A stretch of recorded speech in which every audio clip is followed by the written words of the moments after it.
Class the sovereignty of God and our prayer, ദൈവത്തിൻ്റെ പരമാധികാരവും നമ്മുടെ പ്രാർത്ഥനയും. നാം ഇതിനു മുമ്പ് ദൈവത്തിൻ്റെ പരമാധികാരവും നമ്മുടെ ഉത്തരവാദിത്വവും എന്ന കാര്യം ചിന്തിച്ചിരുന്നു. ദൈവം നമ്മുടെയും കൂടെ ഉത്തരവാദിത്തത്തെ, നമ്മുടെയും കൂടെ തെരഞ്ഞെടുപ്പിനെ ഉൾക്കൊണ്ടുകൊണ്ടാണ് തൻ്റെ പരമാധികാരത്തിൽ തൻ്റെ നിർണയങ്ങൾ നിർണയിച്ചിട്ടുള്ളത്. ദൈവം ഒരു പരമാധികാരിയാണെങ്കിൽ എൻ്റെ പ്രാർത്ഥനയ്ക്ക് എന്ത് പ്രസക്തി? പ്രാർത്ഥനയും ദൈവത്തിൻ്റെ സോവറിൻ വില്ലും ചേർന്ന് പോകുന്നതാണ്. വേദപുസ്തകത്തിൽ ദൈവം നമ്മളോട് പ്രാർത്ഥിക്കാൻ പല സന്ദർഭങ്ങളിലായിട്ട് ആവശ്യപ്പെട്ടിട്ടുണ്ട്. എപ്പോഴും പ്രാർത്ഥിപ്പീൻ, ഇടവിടാതെ പ്രാർത്ഥിപ്പീൻ, എല്ലാറ്റിനും വേണ്ടി പ്രാർത്ഥിപ്പീൻ, എല്ലാവർക്കും വേണ്ടി പ്രാർത്ഥിപ്പീൻ, മടുത്തു പോകാതെ പ്രാർത്ഥിപ്പീൻ, പ്രാർത്ഥനയിൽ പോരാടുവീൻ. ഇതെല്ലാം ദൈവവചനത്തിലുള്ളതാണ്. അപ്പം ഞാൻ എൻ്റെ ആലോചന നിവർത്തിക്കും എന്ന് പറയുമ്പോൾ ദൈവം എല്ലാം തീരുമാനിച്ച് വെച്ചിരിക്കുന്ന ഒരു പ്ലാനും പ്രകാരമാണ് പോകുന്നത്. അത് ആർക്കും ചലഞ്ച് ചെയ്യാൻ കഴിയത്തില്ലെങ്കിൽ പിന്നെ എൻ്റെ പ്രാർത്ഥന എങ്ങനെയാണ് ദൈവത്തിൻ്റെ പ്രവൃത്തിയെ ഫുൾഫിൽ ചെയ്യുന്നത്? അപ്പോൾ ഒന്നാമത് നാം അറിയേണ്ടത്, ഈ മനുഷ്യനെ ദൈവം ഭൂമിയിലാക്കിയപ്പോൾ ഭൂമിയിൽ ജീവിക്കുന്ന സമയത്തിൻ്റെ പരിധിക്കകത്ത് ജീവിക്കുന്ന മനുഷ്യനോടുള്ള ചില പ്രത്യേകമായ നിയമങ്ങൾ ദൈവം തൻ്റെ സൃഷ്ടിപ്പിൽ തന്നെ എടുത്തിട്ടുണ്ട്. ദൈവം ചില മീൻസിലൂടെയാണ് തൻ്റെ എറ്റേണൽ പ്ലാൻസ് ഫുൾഫിൽ ചെയ്യുന്നത്.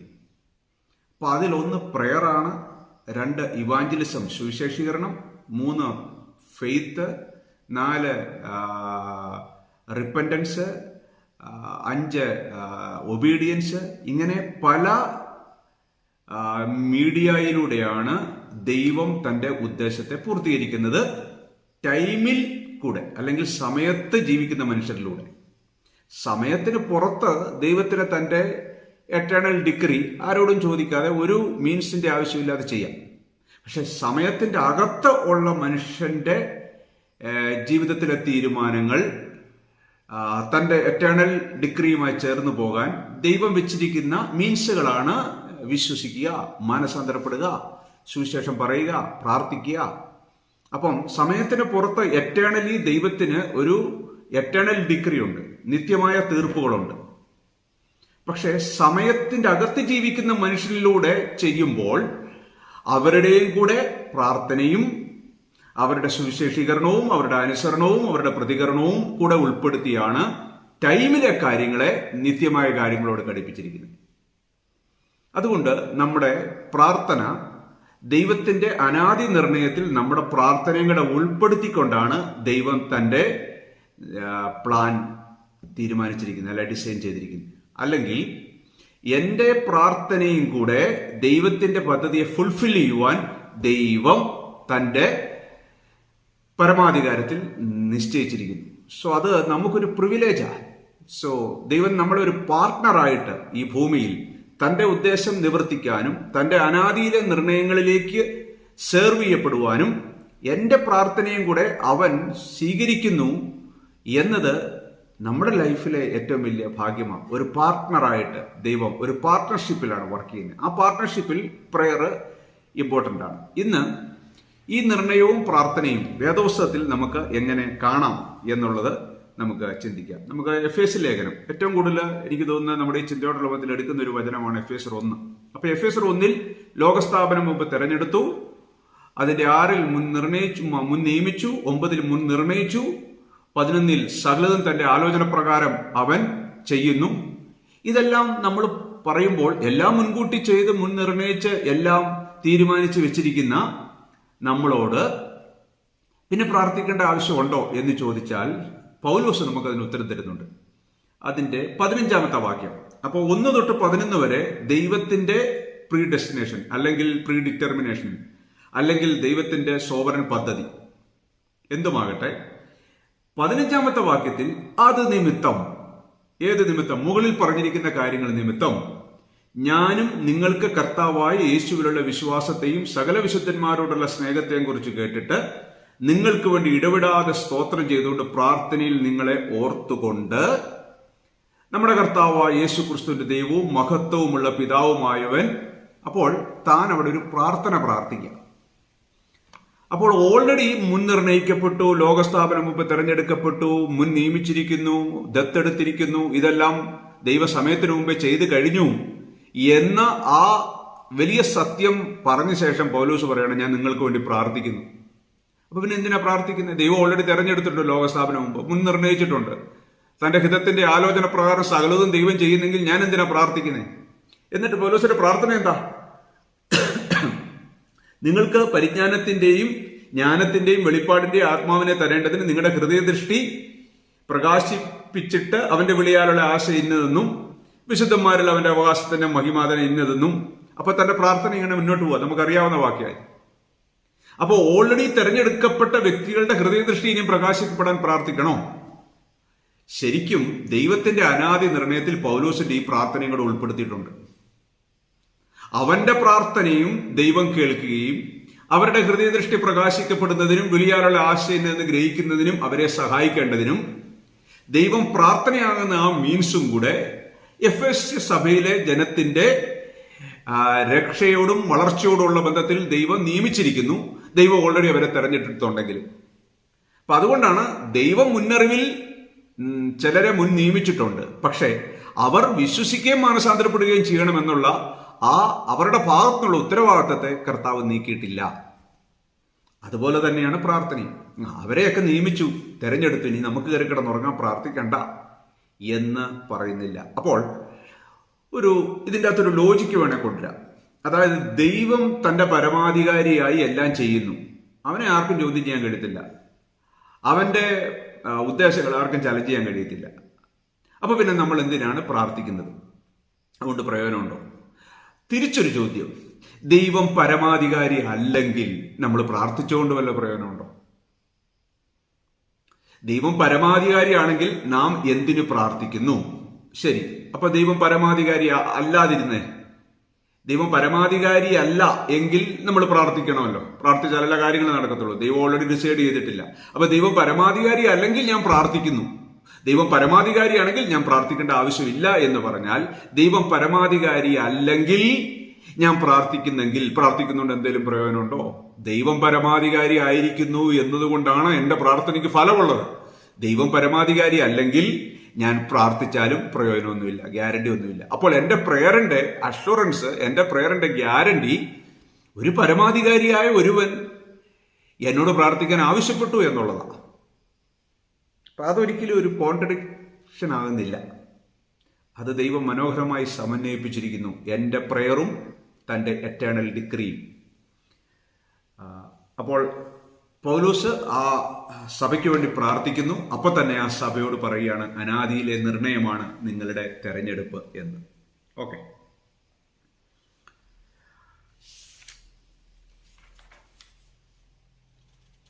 യോഹന്നാന്റെ സുവിശേഷം അതിന്റെ 17-ാമത്തെ അധ്യായത്തില് കർത്താവിന്റെ ഒരു പ്രാർത്ഥനയുണ്ട്. അതിന്റെ 9-ാമത്തെ വാക്യം തന്റെ ശിഷ്യന്മാർക്ക് വേണ്ടിയുള്ള പ്രാർത്ഥനയാണ്.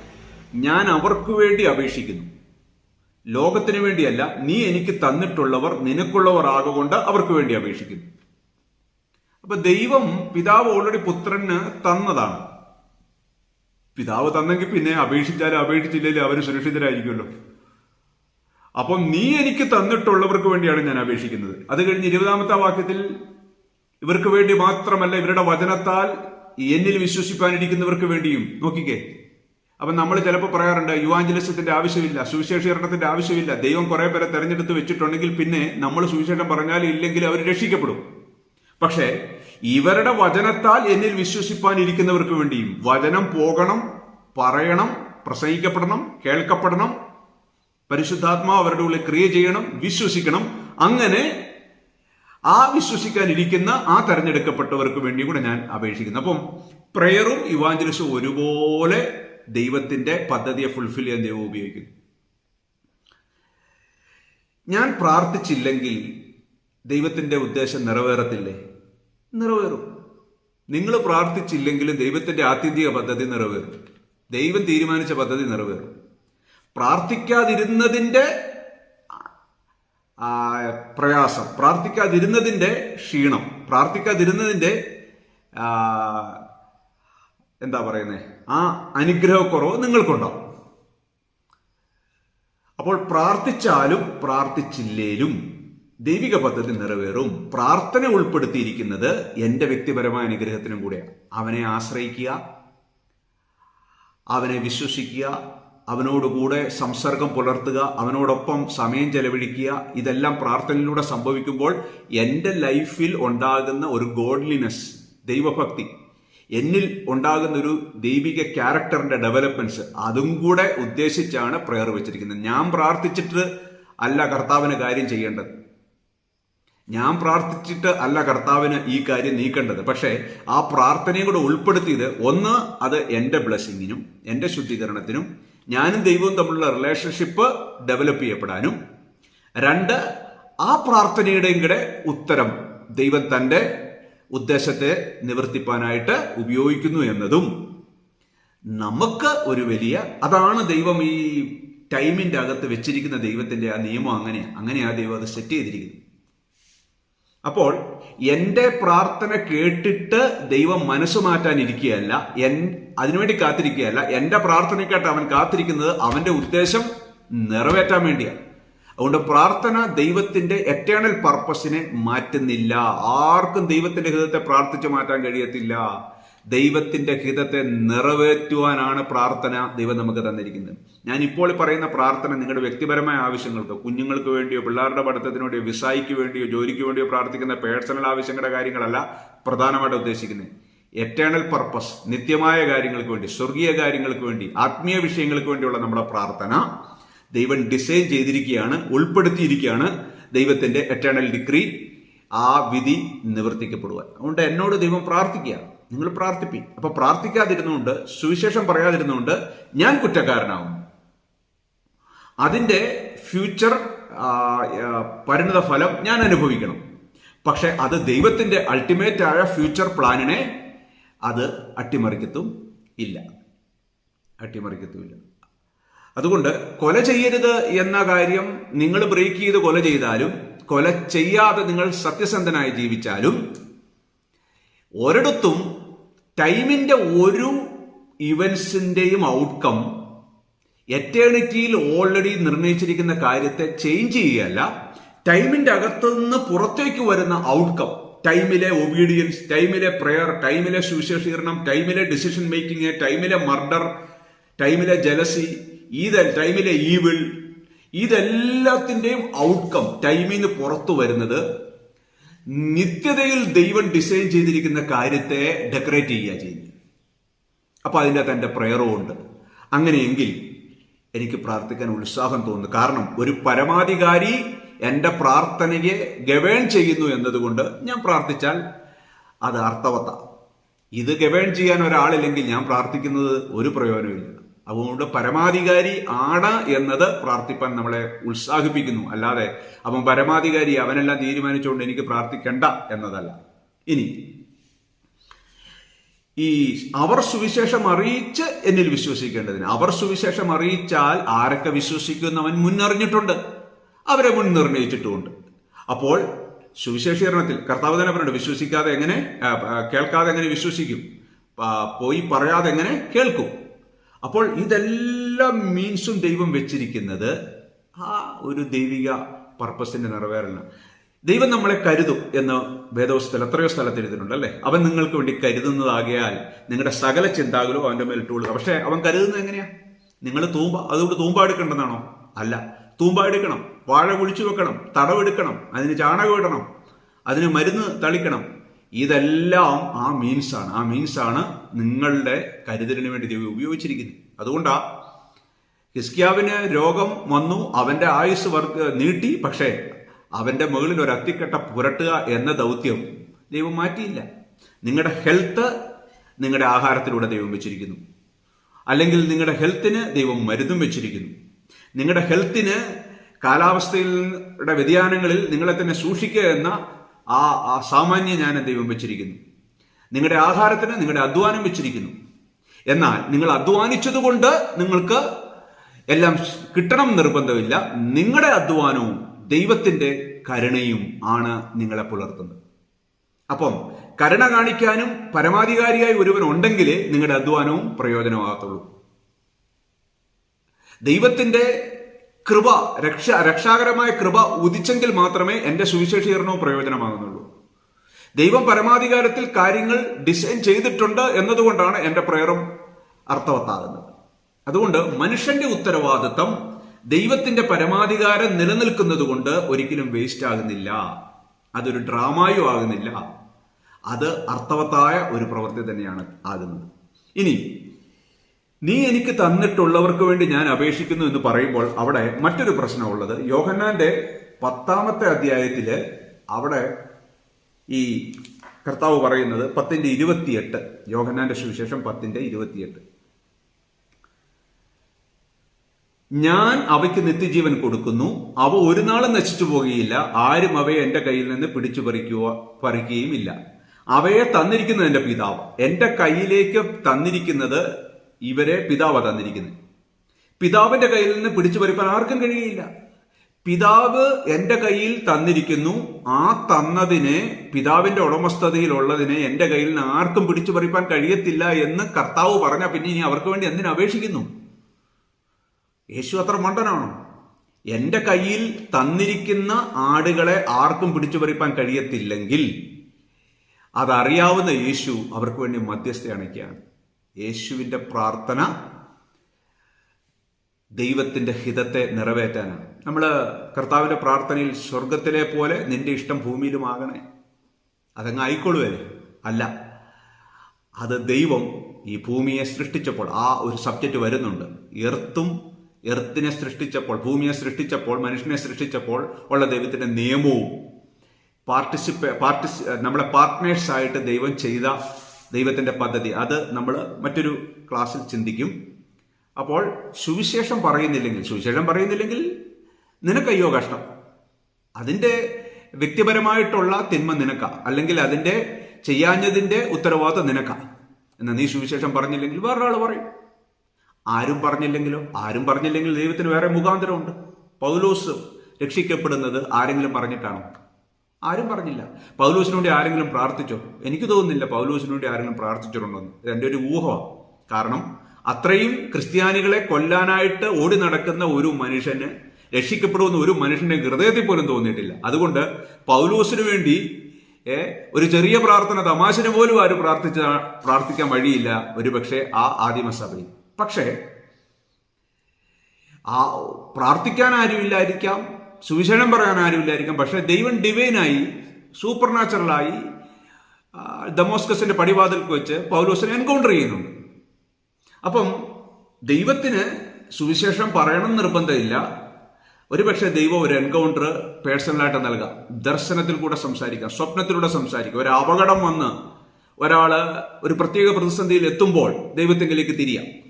ഓക്കെ, അപ്പം ഞാൻ പ്രാർത്ഥിച്ചില്ലെങ്കിൽ മറ്റൊരാൾ പ്രാർത്ഥിക്കും, ഞാൻ പറഞ്ഞില്ലെങ്കിൽ വേറൊരാൾ പറയും. ഇത് രണ്ടും നടന്നില്ലെങ്കിൽ ദൈവത്തിന്റെ പദ്ധതിയുണ്ട്. എന്താണെങ്കിലും ദൈവം തീരുമാനിച്ച കാര്യത്തെ ദൈവത്തിന് മാറ്റാൻ കഴിയത്തില്ല. കാരണം അവന് ഗതിഭേദത്താലുള്ള ആച്ഛാദനമില്ല. ഇനി പൗലോസിന്റെ കാര്യം എടുക്കാം. ചിലര് പറയാറുണ്ട് പൗലോസിനെ ദൈവം രക്ഷിക്കപ്പെടുത്തി എടുക്കുകയായിരുന്നു, അല്ലാതെ പുള്ളി സുവിശേഷം കേട്ട് വിശ്വസിച്ച് മാനസാന്തരപ്പെട്ട് പ്രോസസ് ഒന്നുമല്ല. പുള്ളിയുടെ മുമ്പിലോട്ട് വലിയൊരു സൂര്യനെ വെല്ലുന്ന പ്രകാശം അടിച്ചു, പുള്ളി അവിടെ വെച്ച് വീണ് രക്ഷിക്കപ്പെട്ടു. പക്ഷേ അവിടെ യേശുവായിട്ടുള്ള എൻകൗണ്ടറിൽ പൗലോസ് രക്ഷിക്കപ്പെട്ടതായിട്ടൊന്നും വായിക്കുന്നില്ല. നീ ആര് എന്ന് ചോദിച്ചപ്പോൾ നീ ഉപദ്രവിക്കുന്നവനായ ക്രിസ്തു എന്നേ പറഞ്ഞുള്ളൂ. പിന്നെ അവിടെ പൗലോസ് സമർപ്പിച്ച് ഏറ്റുപറയുന്നൊന്നുമില്ല. പിന്നെ ഒരു പ്രോസസ്സ് നടക്കുന്നത്, അവൻ അന്ധനാണ്, അവന് കാഴ്ച പോയി, അവൻ പ്രാർത്ഥനയോടെ ഒരു റൂമിൽ ചെന്നിരുന്നു. ആ ദിവസങ്ങളിൽ അവൻ പ്രാർത്ഥനയിൽ സമയം ചെലവിട്ട സമയത്താണ് ശരിക്കും അവനിൽ ആ രക്ഷയുടെ പ്രവൃത്തി പ്രോസസ്സാകും. അനന്യാസിനെ ദൈവം അവന്റെ അടുക്കിലേക്ക് അയക്കുകയും അവൻ സുവിശേഷം പറയുകയും അല്ലെങ്കിൽ അവനെ ശുശ്രൂഷിക്കുകയും വചനത്തിലൂടെ അവന്റെ തലമേ കൈവച്ച് പ്രാർത്ഥിക്കുകയും അവന്റെ അന്ധത മാറുകയും ഒക്കെ ചെയ്തത് ആ ഒരു പ്രോസസ്സിലാണ് പൗലോസ് ശരിക്കും വിശ്വസിച്ചതും സമർപ്പിച്ചതും മാനസാന്തരപ്പെട്ടതും ജ്ഞാനപ്പെട്ടതും. അല്ലാതെ ദൈവം ഒരു സൂര്യപ്രകാശം അടുപ്പിച്ച് ബലാത്കാരമായി അയാളെ രക്ഷിക്കപ്പെടുത്തി എടുക്കുകയല്ലായിരുന്നു. ഇനി ആ സൂര്യന്റെ വെല്ലുന്ന പ്രകാശം അദ്ദേഹത്തിന്റെ കണ്ണിൽ അടിച്ച് താഴെ വീണ് അദ്ദേഹം അന്ധനായി ഈ മുറി വന്നാൽ അദ്ദേഹത്തിന് വേണ്ടി തിരിച്ചു പോകാമായിരുന്നു. കർത്താവിനെ അയാൾക്ക് അവിശ്വസിച്ച് പോകാമായിരുന്നു. എത്രയോ പേര് ദുരന്തങ്ങൾ കൂടെ കടന്നു പോയിട്ട് അവസാനം ചെറിയൊരു മാനസാന്തരം കാണിച്ചിട്ട് മടങ്ങി പോകുന്നു. അപ്പോൾ ഇവിടെ പൗലോസിന്റെ പേഴ്സണൽ ഡിസിഷനാണ് കർത്താവ് അവന്റെ മേൽ ഉദിച്ച രക്ഷാകരമായ ദൈവകൃപയെ അവന്റെ ജീവിതത്തിൽ അന്വർത്ഥമാക്കിയത്, സ്വീകാര്യമാക്കിയത്. അല്ലാതെ ദൈവം സൂര്യപ്രകാശം അടിച്ചു അവിടെ വെച്ച് ബലാത്കാരമായി രക്ഷിക്കപ്പെടുത്തുകയല്ല. സുവിശേഷീകരണത്തിന്റെ മീൻസ് ഇന്നും സജീവമാണ്. സുവിശേഷം നാം പറയുക എന്നത് ദൈവത്തിന്റെ ഉദ്ദേശമാണ്. നാം പറയുന്നില്ലെങ്കിൽ ദൈവത്തിന് മറ്റു വഴിയുണ്ട്. അതുകൊണ്ട് പറയാതിരിക്കുന്നതിന്റെ ഉത്തരവാദിത്വം നമുക്കും അതിന്റെ പരിണതഫലം നാം അനുഭവിക്കണം. എന്നാൽ പറയുന്നതിന്റെയും പറയാതിരിക്കുന്നതിന്റെയും ആത്യന്തികമായ പരിണതഫലം ദൈവത്തിന്റെ ഉദ്ദേശത്തെ നിറവേറ്റും. ക്ഷമിക്കണം, ഒത്തിരി പ്രാവശ്യം ഈ കാര്യങ്ങൾ ആവർത്തിച്ച് പറയുന്നത് നിങ്ങൾ ശരിക്കും മനസ്സിലാക്കാൻ വേണ്ടിയും നിങ്ങളുടെ ഡൗട്ട്സ് ക്ലിയർ ആകാൻ വേണ്ടിയാണ്. ഓക്കെ, അപ്പോൾ യേശുക്രിസ്തു ഇവിടെ പറഞ്ഞത് എന്താ? എൻ്റെ കയ്യിൽ നിന്ന് ആർക്കും പിതാവ് തന്നതിനെ പിടിച്ചു പറിപ്പാൻ ആർക്കും കഴിയില്ല. എന്നിട്ട് പറയണം, പിതാവെ നീ തന്നത് നീ എനിക്ക് തന്നിട്ടുള്ളവർക്കൊണ്ട് ഞാൻ അപേക്ഷിക്കുന്നു. അപ്പം സോവറിൻ വില്ലും മനുഷ്യന്റെ പ്രയറും ഒരുപോലെ സമന്വയിക്കപ്പെട്ടിരിക്കുന്നു. ഓക്കെ, യെഹെസ്കേൽ പ്രവാചകന്റെ പുസ്തകം 36-ാമത്തെ അധ്യായം 37-ാമത്തെ വാക്യം. 36-37. ദൈവത്തിന് ഒരു ഹൃദയത്തിലൊരാഗ്രഹം. ആഗ്രഹം ദൈവം എങ്ങനെയാണ് ചെയ്യുന്നത്? യഹോവയായ കർത്താവ് ഇപ്രകാരം അരുളി ചെയ്യുന്നു, ഇസ്രായേൽ ഗൃഹം എന്നോട് അപേക്ഷിച്ചിട്ട് ഞാൻ ഒന്നുകൂടെ ചെയ്യും. ഞാൻ അവർക്ക് ആളുകളെ ആട്ടിൻകൂട്ടത്തെ പോലെ വർദ്ധിപ്പിക്കും. അപ്പൊ ഇസ്രായേൽ ജനത്തിന് വേണ്ടി ചെയ്യാനിരിക്കുന്ന ദൈവത്തിന്റെ ചില പദ്ധതികളെ കുറിച്ചൊക്കെ ദൈവം പറയുക. ഇടിഞ്ഞു കിടക്കുന്ന പട്ടണങ്ങളെ യഹോവയായി ഞാൻ പണിത് ശൂന്യപ്രദേശത്ത് നടുതല വെച്ചുണ്ടാക്കി. നിങ്ങളുടെ ചുറ്റും ശേഷിച്ചിരിക്കുന്ന ജാതികൾ നടുതല വെച്ചുണ്ടാക്കി എന്ന് നിങ്ങളുടെ ചുറ്റും ശേഷിച്ചിരിക്കുന്ന ജാതികൾ അറിയും. യഹോവയായി ഞാൻ അരുളി ചെയ്യുന്നു, ഞാൻ നിവർത്തിക്കും. പക്ഷെ ഞാൻ നിവർത്തിക്കുന്നത് എങ്ങനെയാണ്? അവർ എന്നോട് അപേക്ഷിച്ചിട്ട്. അപ്പോൾ ദൈവത്തിന് തന്റെ ഹൃദയത്തിൽ ഒരു പ്ലാൻ ഉണ്ട് ഇസ്രായേലിന് വേണ്ടി. അത് അവർക്കിടെ നന്മയ്ക്ക് വേണ്ടിയുള്ള പ്ലാന്. പക്ഷേ അവർ അത് അപേക്ഷിച്ചിട്ട് അതിന്റെ ഫലമായി ഉത്തരമരളാനാണ് ദൈവം ആഗ്രഹിക്കുന്നത്. അപ്പൊ നിങ്ങൾ പ്രാർത്ഥിച്ചില്ലാലുള്ള പ്രശ്നം എന്താ? നിങ്ങൾക്ക് വേണ്ടിയുള്ള ദൈവത്തിന്റെ ആ അനുഗ്രഹം നിങ്ങൾക്ക് നഷ്ടമാവും, പക്ഷെ ദൈവത്തിന്റെ എറ്റേണൽ പർപ്പസ് നഷ്ടമാകത്തില്ല. അപ്പൊ നിങ്ങളുടെ പ്രെയർ വാല്യൂ ചെയ്യുന്നതല്ലേ ഇതിന്റെ അർത്ഥം? എനിക്ക് പ്രേ ചെയ്യാനൊരു പ്ലാൻ ഉണ്ട്, പക്ഷെ ഞാനത് ചെയ്യുന്നത് നിങ്ങളുടെ അപേക്ഷ കേട്ടിട്ടാണ്. അപ്പൊ അവരാ പ്രാർത്ഥിക്കുമ്പോൾ ആ പ്രാർത്ഥനയുടെ മറുപടിയായി അത് ചെയ്യുന്നതിലൂടെ അവരുടെ ലൈഫിൽ ദൈവത്തിലുള്ള ആശ്രയവും ദൈവിക സ്വഭാവവും വർദ്ധിക്കും, ദൈവത്തിന്റെ ഉദ്ദേശം നിറവേറും. അപ്പോൾ ടൈമിലെ ഏത് കാര്യങ്ങളും ഈ മീൻസുകൾ ദൈവം വെച്ചിരിക്കുന്നത് ഈ ടൈമിന് പുറത്തുള്ള സോവറൻ പ്ലാനിൽ അതിനെ ഗവേൺ ചെയ്യുന്നതുകൊണ്ട്. മത്തായി 9:37-38, മാത്യു 9:37-38. അവിടെ കൊയ്ത്ത് വളരെയുണ്ട്, വേലക്കാരോ ചുരുക്കം എന്ന് കർത്താവ് പറയും, ശിഷ്യന്മാരോട് പറയുകയാണ്. എന്നിട്ട് ആകയാൽ കൊയ്ത്തിന്റെ യജമാനനോട് കൊയ്ത്തിലേക്ക് വേലക്കാരെ അയക്കേണ്ടതിന് യാചിപ്പീൻ എന്ന് പറഞ്ഞു. അപ്പം കൊയ്ത്തിന് വേലക്കാരെ വേണം, കൊയ്ത്തിന് വേലക്കാർ അയക്കപ്പെടണം. എങ്കിലേ ദൈവം മുന്നറിഞ്ഞവർ കർത്താവിന്റെ സന്നിധിയിൽ വരികയുള്ളൂ. അപ്പോൾ ആ കൊയ്ത്തിന് വേലക്കാരെ അയക്കേണ്ടതിന് യാചിപ്പീൻ. അപ്പം നമ്മൾ ഒരു വശത്ത് ദൈവം മുന്നറിഞ്ഞു, മുൻനിർണയിച്ചു, ദത്തെടുത്തിരിക്കുന്നു എന്നൊക്കെ നമ്മൾ ഒരു വശത്ത് പറയുമ്പോൾ, മറുവശത്ത് ദൈവം വേറൊരു ലൈനിൽ കൂടെ പറയാണ്, വേലക്കാർ പോകണം, സുവിശേഷം കേൾക്കണം.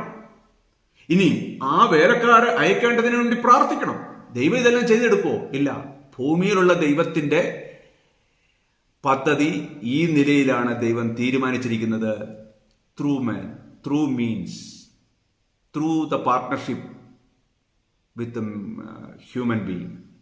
മനുഷ്യർ ആയിട്ടുള്ള ആ പാർട്ട്ണർഷിപ്പിലൂടെ. അത് ഏത് കാര്യത്തിലും അങ്ങനെ, രക്ഷിക്കപ്പെടാത്തവരുടെ കാര്യത്തിലും അങ്ങനെ. ദൈവത്തിനൊരു പാർട്ട്ണർഷിപ്പ് ഉണ്ട്. ഈ ഭൂമിയിലെ നാച്ചുറലായ ഒരു ലോ ഉണ്ട്. ആ ലോയ്ക്ക് അനുസരിച്ച് നമ്മൾ ജീവിക്കുന്നതിനനുസരിച്ചാണ് ദൈവം തന്റെ പദ്ധതി ഒരുക്കുന്നത്. അപ്പം വേലക്കാരെ അയക്കേണ്ടത് നിങ്ങൾ. അപ്പൊ നിങ്ങൾ പ്രാർത്ഥിച്ചില്ലേ വേലക്കാരില്ലാതാവോ? അങ്ങനെ വേലക്കാരില്ലാതായില്ലെങ്കിൽ ആരെല്ലാം സുവിശേഷം കേൾക്കൂ? അങ്ങനെ സുവിശേഷം കേട്ടില്ലെങ്കിൽ രക്ഷിക്കപ്പെടാതിരിക്കുമോ? അങ്ങനെ രക്ഷിക്കപ്പെടാതിരുന്നാൽ ദൈവത്തിന്റെ മുൻ പദ്ധതികളെല്ലാം പാളുവോ? ഇല്ല. ഈ ദൈവം ഓൾറെഡി നിയമിച്ചിരിക്കുന്ന പദ്ധതികൾ നിങ്ങളുടെ ഓരോരോ ഡിസിഷനെ അനുസരിച്ചാണ് ആശ്രയിച്ചിരിക്കുന്നതെങ്കിൽ പിന്നെ ഇത് മൊത്തം തകിടം മറിയും. പക്ഷെ നിങ്ങളുടെ കൊച്ചു കൊച്ചു സ്റ്റെപ്പുകൾ ആത്യന്തികമായി ദൈവത്തിന്റെ അനാദി നിർണയത്തെ നിവർത്തിക്കുന്നു എന്ന് ചിന്തിക്കുമ്പോൾ നിങ്ങളുടെ കൊച്ചു കൊച്ചു ഉത്തരവാദിത്തങ്ങൾ പ്രഷ്യസ് ആയിരിക്കുന്നു. ദൈവത്തിനത് മാറ്ററായിരിക്കുന്നു. ദൈവം അത് വലുതായി കാണുന്നു. നിങ്ങൾക്കത് പൂർണ്ണമായി ദൈവത്തിൽ ആശ്രയിച്ച് ചെയ്യാനും കഴിയുന്നു. അതിൻ്റെ എല്ലാം മനോഹരമായി ദൈവിക ആത്യന്തിക പദ്ധതി ആരംഭത്തിൽ തന്നെ അത് കണ്ടവൻ അത് നിവർത്തിക്കും. അതുകൊണ്ട് നമുക്ക് ഭാരപ്പെടേണ്ട. നമുക്ക് പ്രാർത്ഥിക്കാനും നമുക്ക് ദൈവവചനം പറയാനും നമുക്ക് നമ്മളോട് പറഞ്ഞിരിക്കുന്ന ഉത്തരവാദിത്തങ്ങൾ ചെയ്യാനും ഈ കാര്യങ്ങളൊന്നും ഒരു തടസ്സമല്ല, മറിച്ച് ഇത് നമുക്ക് ഒരു പ്രിവിലേജാണ്.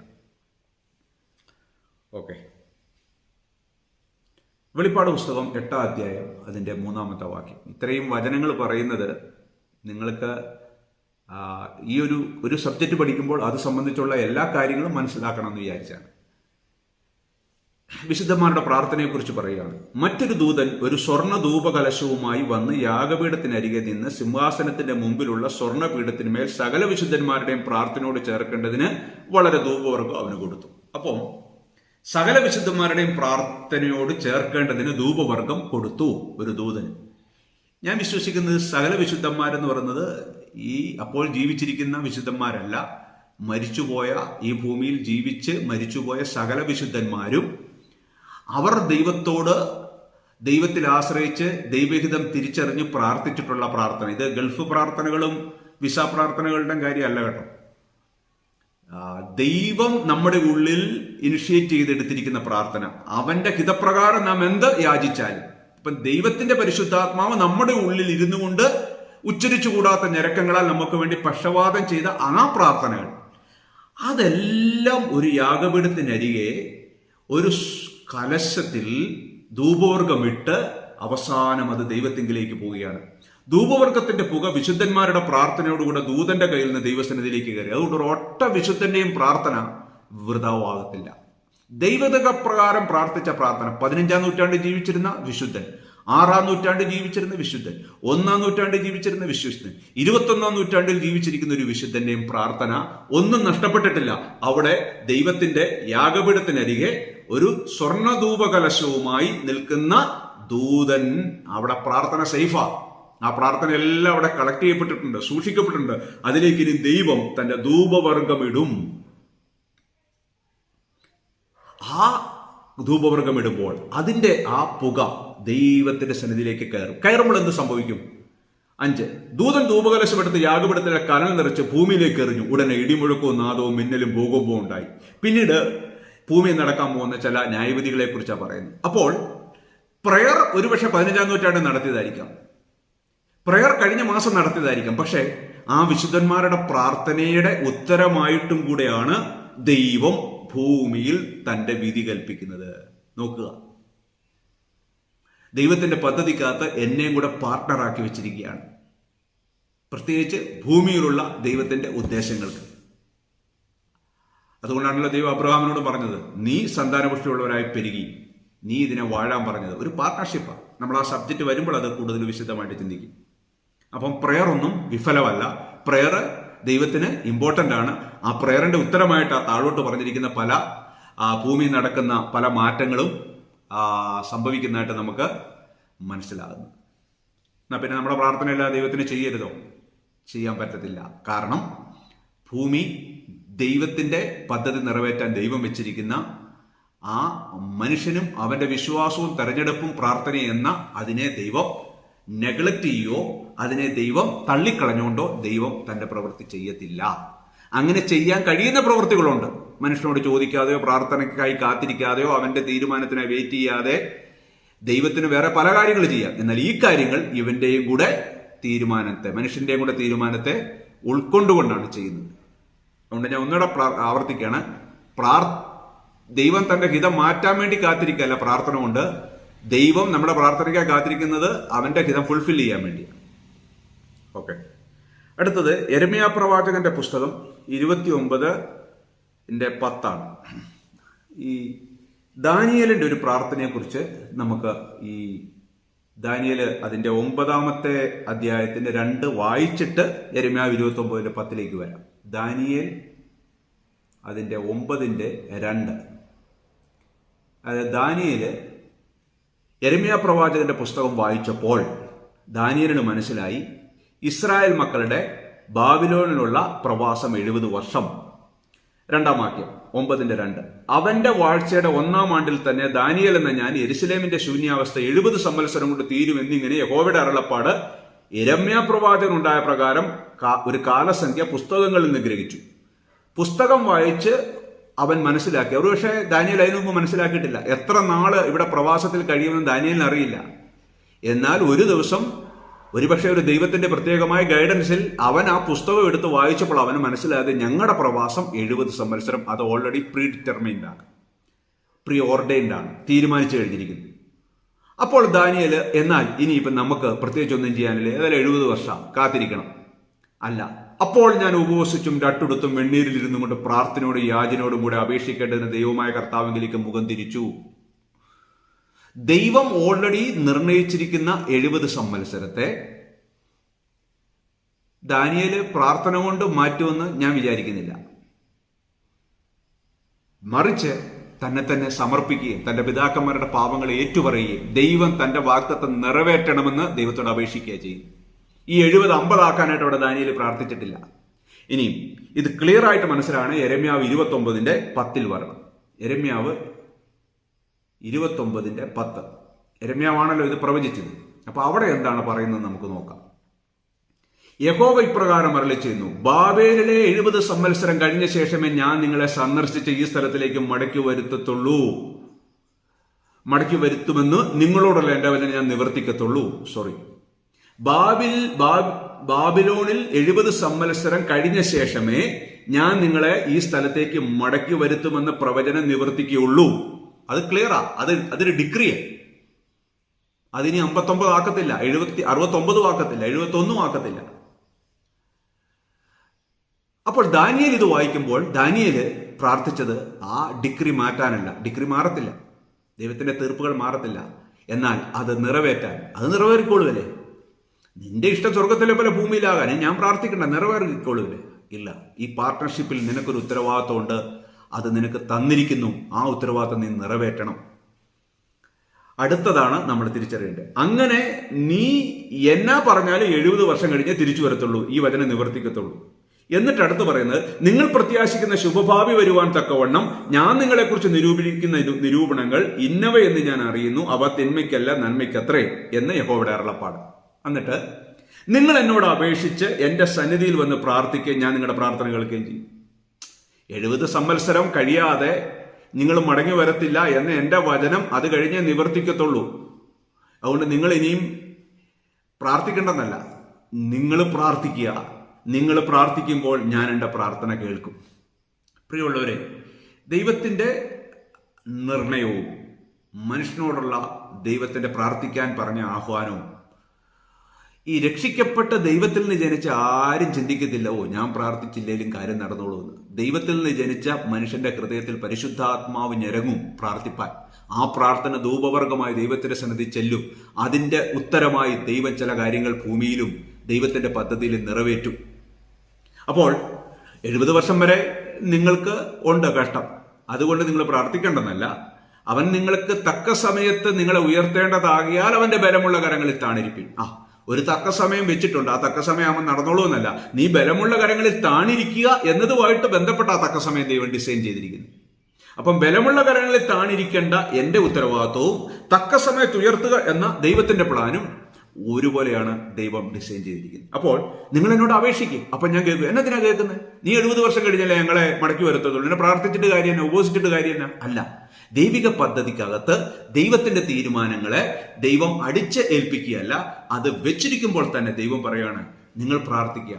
അപ്പോൾ ആ എന്നിട്ട് പറയാണ് താഴെ, നിങ്ങൾ എന്നെ അന്വേഷിക്കും, പൂർണ്ണ ഹൃദയത്തോടെ അന്വേഷിക്കുമ്പോൾ നിങ്ങൾ എന്നെ കണ്ടെത്തും. അപ്പൊ ദൈവത്തെ അന്വേഷിക്കാനും പ്രാർത്ഥിക്കാനും ഒക്കെയുള്ള ദൈവിക ആഹ്വാനം നമുക്ക് തന്നിരിക്കുന്നത്, ആ പ്രാർത്ഥനയിലൂടെ ദൈവം തന്റെ പദ്ധതി നിറവേറ്റും. ആ പ്രാർത്ഥനയിലൂടെ എൻ്റെ ലൈഫ് ശുദ്ധീകരിക്കപ്പെടും. ആ പ്രാർത്ഥനയിലൂടെ ദൈവവുമായിട്ടുള്ള എൻ്റെ ബന്ധം വർദ്ധിക്കും. അപ്പം തൻ്റെ മക്കളുടെ പ്രാർത്ഥനയുടെ ഉത്തരമായി അത് ചെയ്യുമ്പോൾ, ടൈമിൽ അത് ചെയ്യുമ്പോഴാണ് ദൈവത്തിന് സന്തോഷം. നമ്മൾ ഇതിനു മുമ്പ് അബ്രഹാം അനുസരിച്ചപ്പോൾ ഇപ്പോൾ നീ എന്നെ അനുസരിക്കുന്നു എന്ന് പറഞ്ഞ ദൈവം സർപ്രൈസ് ചെയ്യുന്ന പോലെ നമുക്ക് തോന്നും. പക്ഷേ നിത്യതയിൽ തീരുമാനിച്ചൊരു കാര്യം ടൈമിൽ ഫുൾഫിൽ ചെയ്യുമ്പോൾ കർത്താവ് റിയലി എൻജോയ് ചെയ്യുക. ദൈവം ഓൾറെഡി നിത്യതയിൽ നിയമിച്ചൊരു കാര്യം നമ്മുടെ പ്രാർത്ഥനയിലൂടെ ദൈവം ടൈമിൽ നിറവേറ്റുമ്പോഴും അതിന്റെ ഉത്തരം നിത്യതയുടെ അനാദിയിൽ വരാൻ പോകുന്ന നിത്യതയിൽ നിർണയിക്കുമ്പോഴും ദൈവം എക്സൈറ്റഡ് ആകുക. കാരണം താൻ സ്നേഹിച്ച മക്കളുടെയും കൂടെ പ്രാർത്ഥനയെ, അവരുടെ പ്രാർത്ഥനയുടെ ആ കാര്യം ഫുൾഫിൽ ചെയ്യപ്പെടുമ്പോൾ ഹീസ് എക്സൈറ്റിംഗ്. കാരണം എന്താ?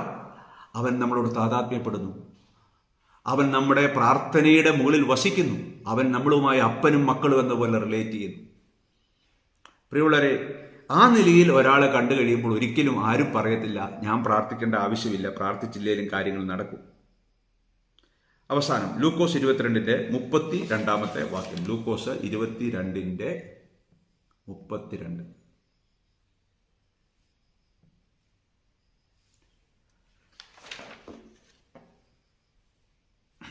അവിടെ പത്രോസിന്റെ തള്ളിപ്പറച്ചില്ല. ശീമോനെ ശീമോനെ, സാത്താൻ നിങ്ങളെ ഗോതമ്പ് പോലെ പാറ്റേണ്ടതിന് കൽപ്പന ചോദിച്ചു. ഞാനോ നിന്റെ വിശ്വാസം പോയി പോകാതിരിപ്പാൻ നിനക്ക് വേണ്ടി അപേക്ഷിച്ചു. എന്നാൽ നീ ഒരു സമയം തിരിഞ്ഞു വന്ന ശേഷം നിന്റെ സഹോദരന്മാരെ ഉറപ്പിച്ചുകൊള്ളുക. അപ്പോൾ പത്രോസിന്റെ തള്ളിപ്പറച്ചിൽ, 3 പ്രാവശ്യത്തെ തള്ളിപ്പറച്ചിൽ ക്ലിയർ ആയിട്ട് ബൈബിളിൽ കർത്താവ് പ്രെഡിക്റ്റ് ചെയ്തിട്ടുണ്ട്. പ്രെഡിക്ഷൻ അല്ല കേട്ടോ, സോറി, വേദോസിലൊന്നും പ്രെഡിക്റ്റ് ചെയ്തിട്ടില്ല. കർത്താവ് പൂർണ്ണമായിട്ട് നിർണയിച്ചിട്ടുണ്ട്. അത് മുന്നറിഞ്ഞ് അത് നിർണയിച്ചിട്ടുണ്ട്. നീ എന്നെ 3 പ്രാവശ്യം തള്ളിപ്പറയും. പക്ഷേ കർത്താവിനെ അറിയാം അവൻ മടങ്ങി വരുമെന്ന്. നീ ഒരു സമയം തിരിഞ്ഞു വന്ന ശേഷം എൻ്റെ സഹോദരന്മാരെ ഉറപ്പിച്ചുകൊള്ളുക. അപ്പം തിരിഞ്ഞു വരും എങ്കിൽ പിന്നെ പ്രത്യേകിച്ച് പ്രാർത്ഥിക്കേണ്ട ആവശ്യമില്ല, അവന് വേണ്ടി അപേക്ഷിക്കേണ്ട ആവശ്യമില്ല. അവൻ തള്ളിപ്പറയും, അവനൊരു പർട്ടിക്കുലർ ടൈമിൽ വീക്കാകും, അവൻ ഇടറും എന്ന് അറിയാവുന്ന കർത്താവ് മുൻകൂട്ടി കണ്ട ശേഷം, മടങ്ങി വരുമെന്നുള്ളത് മുൻകൂട്ടി കണ്ട ശേഷം, വീഴുന്നതിനും മടങ്ങി വരവിനും ഇടയിൽ വീഴുന്നതും മടങ്ങി വരുന്നതും അറിഞ്ഞ ശേഷം അവൻ തൻ്റെ പ്രാർത്ഥനയിൽ അവൻ അപേക്ഷിക്കുകയാണ്. അവന് ബലം കൊടുക്കേണ്ടതിന്, അവന് ശക്തി കൊടുക്കേണ്ടതിന്, അവൻ മടങ്ങി വന്ന് ദൈവത്തിൻ്റെ ഹിതം നിവർത്തിക്കേണ്ടത്. അവനിപ്പോഴും നമുക്ക് വേണ്ടി പക്ഷപാതം കഴിക്കുകയല്ലേ. അപ്പോൾ പ്രിയമുള്ളവരെ, എല്ലാം പ്ലാൻ ചെയ്ത് കഴിഞ്ഞു, ഇനിയും നമുക്കൊരു റോളില്ല, ദൈവം തൻ്റെ പ്രവൃത്തി ചെയ്തോളും എന്നല്ല. യേശുക്രിസ്തു ഇപ്പോഴും പ്രാർത്ഥിക്കുന്നു. അവനറിയാം പത്രോസ് തള്ളിപ്പറയും, മടങ്ങി വരും, അപ്പോഴും അവൻ പ്രാർത്ഥിക്കുന്നു. അതിൻ്റെ അർത്ഥം എവിടെയോ ദൈവം മനുഷ്യനെയും ഈ ഭൂമിയെ സൃഷ്ടിച്ചപ്പോൾ തന്നെ നാമുമായി എടുത്തിരിക്കുന്ന ഒരു ഉടമ്പടിയുണ്ട്. ആ ഉടമ്പടി പ്രകാരം എൻ്റെ മീൻസുകൾ, എൻ്റെ ഒബീഡിയൻസുകൾ, എൻ്റെ പ്രാർത്ഥനകൾ, എൻ്റെ ആശ്രയം, എൻ്റെ അനുസരണം, എൻ്റെ സുവിശേഷം പറച്ചിൽ എല്ലാം തൻ്റെ പദ്ധതിയെ വളരെ വാല്യുബിളായി ഉൾപ്പെടുത്തിക്കൊണ്ട് തൻ്റെ ഉദ്ദേശത്തെ നിറവേറ്റുന്നത് കൊണ്ട് നമുക്ക് സന്തോഷത്തോടെ ധൈര്യത്തോടെ പ്രാർത്ഥിക്കാനും ദൈവവചനം പറയാനും ഉത്സാഹമുണ്ടാകും. അങ്ങനെ ദൈവിക പദ്ധതിയിൽ നാം ധാർമ്മികമായി ദൈവത്തോട് പ്രതികരിച്ച് ദൈവത്തിൻ്റെ ആത്യന്തികമായ ഇഷ്ടം നിവർത്തിപ്പാൻ ആഗ്രഹിക്കുന്ന ദൈവത്തിന് എല്ലാ മഹത്വവും പോഴ്ചയും ഉണ്ടാകട്ടെ. സോ ദൈവം സോവറൻ, അപ്പോൾ തന്നെ നിങ്ങളുടെ പ്രെയർ ഇമ്പോർട്ടൻ്റ് ആണ്. ദൈവം സോവറൻ, അപ്പോൾ തന്നെ നിങ്ങൾ സുവിശേഷം പറയുക എന്നുള്ളത് ദൈവത്തിൻ്റെ ഉദ്ദേശമാണ്. ദൈവം സോവറൻ, അപ്പോൾ തന്നെ നിങ്ങളുടെ ആഹാരം കഴിക്കുക, അധ്വാനിക്കുക, മരുന്ന് ഉപയോഗിക്കുക, ഇങ്ങനെയുള്ള പല ഉത്തരവാദിത്തങ്ങൾ ദൈവം നിങ്ങൾക്ക് വെച്ചിട്ടുണ്ട്. പൗലോസ്, നിന്നെ ഞാൻ രക്ഷിക്കും, നിന്റെ കൂടെയുള്ള ഒരു മനുഷ്യരും നശിക്കത്തില്ല. പക്ഷേ പൗലോസ് തന്റെ ഉത്തരവാദിത്തം ചെയ്തു. ആരും രക്ഷപ്പെട്ടാൽ, ഈ കപ്പൽക്കാർ രക്ഷപ്പെട്ടാൽ നമ്മൾ ആരും ജീവിച്ചിരിക്കത്തില്ല. Take your responsibility wholeheartedly. Fulfill God's sovereign plan through your choices. God bless.